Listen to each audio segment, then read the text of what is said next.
তোমার জন্যই তো ওয়েট করছিলাম। বাড়িতে সব ভালো তো? হ্যাঁ, সবাই ভালো আছে। আফটার অল আমি আর অনিমেষ হচ্ছি সেই স্কুল লাইফের বন্ধু, বুঝলে? মানে যাকে বলে ওই হরিহর আত্মা। আর তুমি হলে গিয়ে অনিমেষের ছেলে। তোমার যত্নে তো কোনো ত্রুটি রাখতে পারি না, তাই না? বাবাও আপনার কথা বলে। একবার আমি আর অনিমেষ কি জানো, আবার তুমি শুরু করলে? ছেলেটা একটু খাবে ঠিক করে এসেছে তা নয়, তুমি আবার শুরু করে দিয়েছো তোমার সেই আগডুম বাগডুম গল্প। না না ঠিক না আছে। না, তুমি জানো না তোমার কাকাকে, মানে উনি তো শুরু করলে আর থামতেই চান না।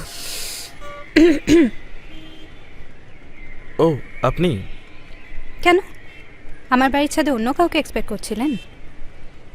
আরে না না, তা বলিনি। আপনি তো দেখছি সবসময় আমাকে ভুল বুঝছেন।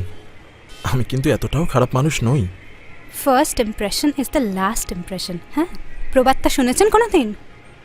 এনিওয়ে, কদিনের জন্য ঘাটে গাড়লেন এখানে?